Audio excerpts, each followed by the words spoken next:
ദുബായിൽ പ്രവർത്തിക്കുന്ന അബ്രക്കോ ഫ്രൈറ്റ് എന്ന സ്ഥാപനത്തിന്റെ ഉടമയായ മലയാളി വ്യവസായി മുഹമ്മദ് ഷാജി ജന്തർ മന്ദർ കലാപത്തിലേക്ക് 23 ജീവനക്കാരെ അയച്ചതിൽ ദുരൂഹത വർദ്ധിക്കുന്നു.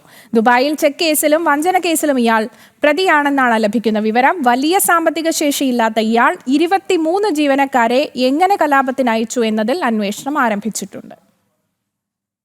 ഭാരത് പാക്കേജ് എന്ന രീതിയിലാണ് ജീവനക്കാർക്കായി മുഹമ്മദ് ഷാജി യാത്രയൊരുക്കിയത്.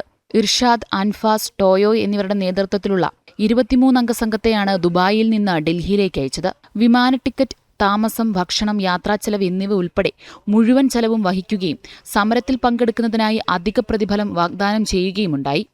എന്നാൽ മുഹമ്മദ് ഷാജിയെ വലിയ സാമ്പത്തിക ശേഷിയുള്ള വ്യവസായി അല്ലെന്നും ദുബായിൽ ചെക്ക് കേസിലും വഞ്ചനാ കേസിലും ഇയാൾ പ്രതിയാണെന്നും വിവരം പുറത്തുവരുന്നുണ്ട്.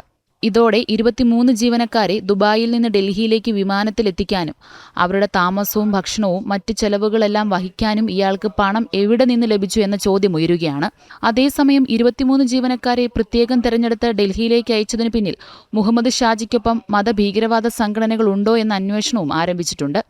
CJP സമരം അതിന്റെ ഏറ്റവും നിർണായക ഘട്ടത്തിലെത്തിയ സമയത്താണ് ജീവനക്കാരെ ഡൽഹിയിലേക്ക് അയച്ചത്. കലാപത്തിൽ ഇവർ നേരിട്ട് പങ്കെടുക്കുകയും ചെയ്തു. പൗരത്വ ഭേദഗതി നിയമത്തിനെതിരായ കലാപത്തിന് പിന്നിലും വിദേശ ധനസഹായവും സംഘടിത പിന്തുണയും കണ്ടെത്തിയിരുന്നു. വിദ്യാർത്ഥി സമരമെന്നും പങ്കെടുത്തവരെല്ലാം വിദ്യാർത്ഥികളെന്നും CJP അവകാശപ്പെടുമ്പോഴാണ് മുഹമ്മദ് ഷാജി സംഘം വാർത്തകളിൽ നിറയുന്നത്. ജനം, ഡൽഹി.